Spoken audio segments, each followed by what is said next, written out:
CBN, eleições 2022. Primeiro debate realizado pela CBN, em parceria com a FIEP, com as candidatas ao governo do estado de Pernambuco, Raquel Lira, Marília Arraes, analistas políticos conosco aqui na CBN, Felipe Ferreira Lima, Marconi Aurélio. Bom dia, Marconi. Bom dia, Aldo. Bom dia, Felipe Ferreira Lima. Felipe, bom dia, Felipe. Muito bom dia, Aldo. Bom dia ao colega Marconi.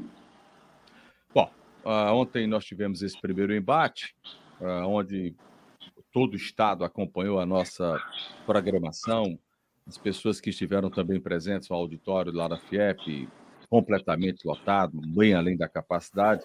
Essas pessoas puderam fazer comparações e enxergar as respectivas candidatas. Os senhores também acompanharam o debate e vão dar as suas impressões. Mas vamos começar ouvindo o trecho do debate e o primeiro em que Raquel Lira faz críticas ao governo Paulo Câmara.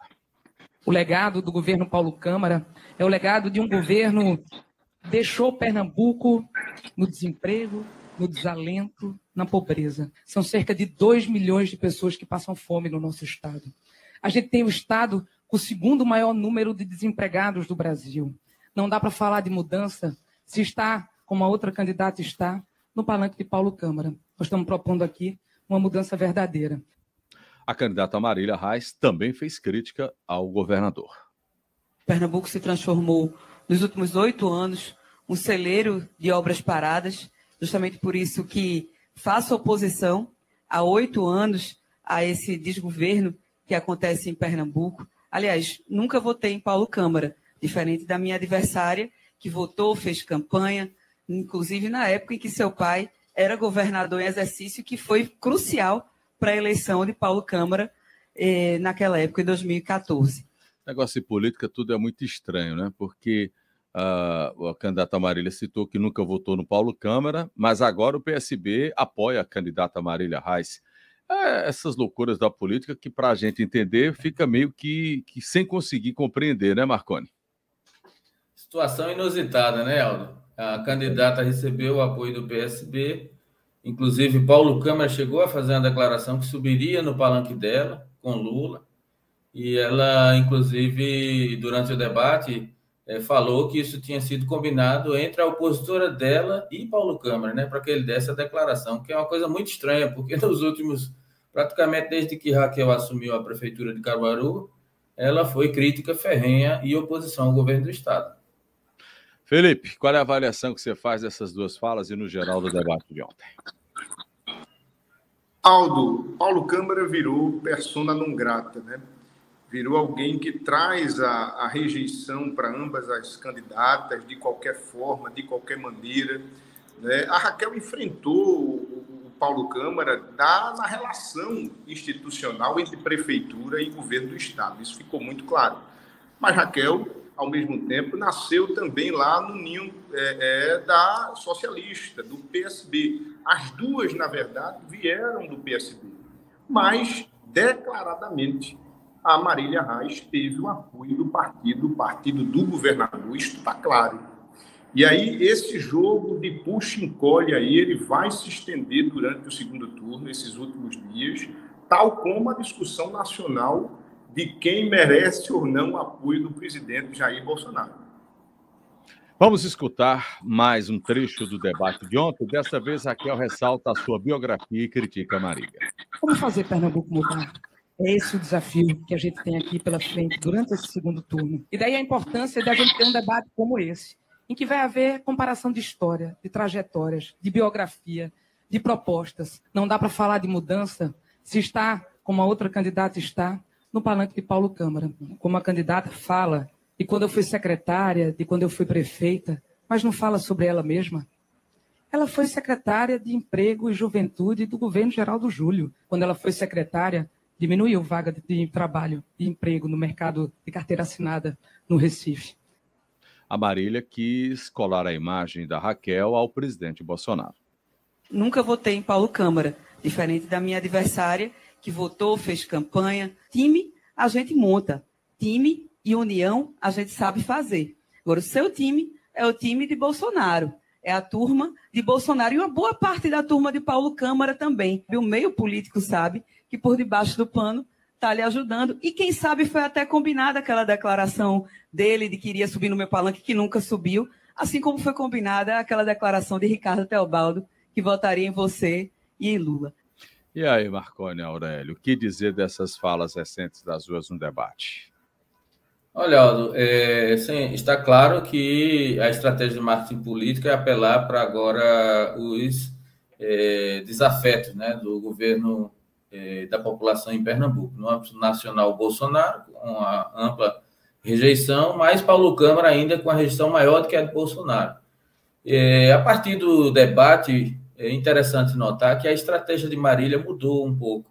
Antes ela ia para o embate direto, tentando negar esse apoio do PSB e de Paulo Câmara, e agora ela está invertendo o ataque e desconstruindo esse currículo de Raquel, apostando aí na ideia de que Pernambuco precisa de uma liderança política, não de um gerente, e tentando atrelar a figura de Raquel enquanto competente e grande gestora, gerente, semelhante àquilo que foi o caso de Paulo Câmara, né, que se mostrou uma pessoa que não tinha muita aptidão política, porém era um gestor de carreira do governo, então das instituições públicas, né? Então, assim, agora, sutilmente, Marília tenta colar o perfil de Raquel na semelhança do que é o de Paulo Câmara, e com isso tentar inconscientemente aí aumentar a rejeição dela nesse momento e trazer votos dela para poder fazer o vira-voto e eventualmente se eleger no dia 30. Felipe, tem tempo aí para reversão de números? Tem, Felipe? A pesquisa mostra a Raquel aí à frente da Marília com uma larga vantagem. Olha, Aldo, depois do debate de ontem, a gente teve aí uma clara demonstração de que as duas candidatas estão bem municiadas, né? Esses últimos 15 dias, aí, menos de 15 dias, na verdade, 10 a 12 dias, podem ser determinantes, né? 10% nas pesquisas não querem dizer uma margem para uma eleição estadual em que pesa a questão fisiológica, pesa a questão argumentativa também, né? Não quer dizer um conforto. Tudo pode acontecer, né? Não existe nenhuma das candidatas com argumentos ou com um discurso que esteja enfadonho ou que esteja com falta de munições para poder jogar no debate. Pelo contrário, a gente assistiu as duas ontem muito afiadas, foi muito importante. Eu acho que a forma como foi idealizado o debate ontem, o dinamismo dos blocos, né? Principalmente aquele bloco final em que você fazia aquelas perguntas diretas e elas precisavam de imediato trazer aquela resposta também imediata, ficou muito clara a reação delas, o poder de argumentação que elas têm. Então, eu acho que, apesar das diferenças nas pesquisas, nós temos aí um embate que não dá para sacramentar de agora quem levará esse pleito. Mais dois trechos de ontem, Raquel reafirmando não querer nacionalizar o debate e logo em seguida Marília falando sobre as propostas de governo. Eu sempre digo que fale por mim, mais do que as minhas palavras, as minhas atitudes. Eu fui secretária de Criança e Juventude do governo Paulo Câmara. Não foi fazendo discurso que a gente criou um programa de combate à exploração infantil, de trabalho sexual. É inadmissível qualquer fala que trate de exploração infantil. Inadmissível. Eu jamais serei conivente por isso. Mas, repito, não vou declarar o meu voto para presidente da República, nem vou fazer campanha para presidente da República. O que a gente precisa mesmo em Pernambuco é unir o nosso Estado. Eu quero ser a governadora de todos os pernambucanos. Nós temos uma ampla aliança agora que envolve, inclusive, o Partido dos Trabalhadores, o PSOL. Estamos analisando as propostas que eles nos trouxeram. O plano de governo é construído nas ruas. E não faço isso de um ano para cá, não, como você fez com Anderson Ferreira, o candidato de Bolsonaro. Quando eu dou Pernambuco inteiro discutindo o seu plano de governo, foi construído assim. Meu plano de governo foi construído ao longo de mais de 5 anos, andando Pernambuco, com esse projeto de liderar uma mudança no Estado, mas uma mudança aliada ao presidente Lula. E agora, Marconi Aurélio, essa nacionalização do debate, da discussão, ela tem peso na eleição local? Olha, a estratégia de Raquel é clara, ela não vai tomar partido, até porque ela está conseguindo votos de todos os espectros, né, de todos os redutos. E isso daí é estratégico. Aliás, ela chegou no segundo turno sem se apegar a nenhuma aliança nacional. E desde o começo da campanha tinha dito que não ia nacionalizar o debate e queria discutir Pernambuco.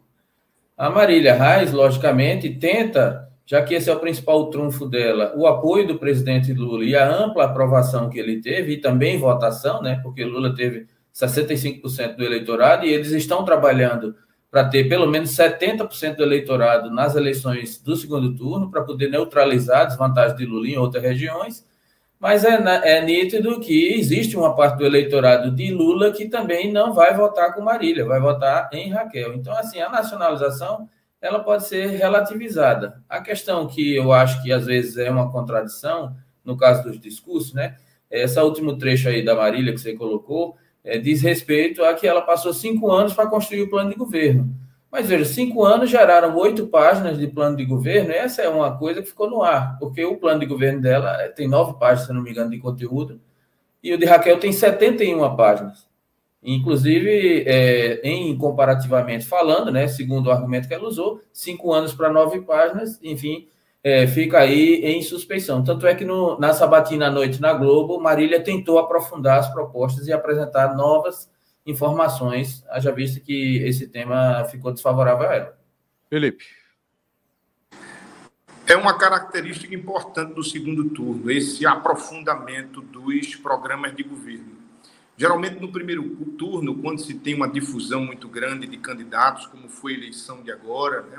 E quando se tem ainda uma independência, digamos assim, diante dos apoios, os programas são mais livres. Né? Agora, com os apoios, com a chegada de novas lideranças, busca-se a negociação desses programas, como bem disse o professor Marconi, e também os espaços.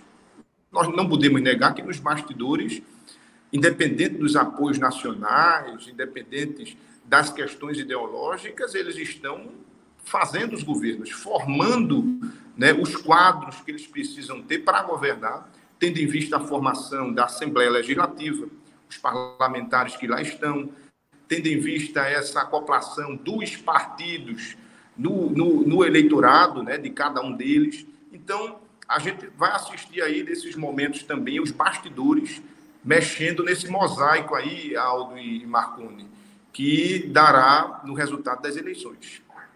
Felipe Ferreira Lima, obrigado pela atenção. Marconi Aurélio, obrigado pela atenção. Vamos esperar os desdobramentos desse processo eleitoral. Falta pouco, que chegue logo dia 30, porque cá para nós já começa a cansar, né? Tanto na esfera nacional quanto local, uma campanha de agressão, um negócio impressionante. Agora, ontem o debate foi muito bom nessa parceria CBN-FIEP, um debate onde as candidatas se postularam de maneira clara. Como você falou, Felipe, as regras foram muito bem colocadas e creio que o eleitor, o pernambucano, teve uma noção de quem quer disputar, quem quer ser governadora de Pernambuco e se merece, de fato, vencer o pleito. Muito obrigado, Felipe Ferreira Lima, muito obrigado, Marconi Aurélio. Até o próximo encontro. Obrigado, Aldo. Abraço, Aldo. Parabéns aí pela condução no debate. Até mais. Até a próxima. Obrigado.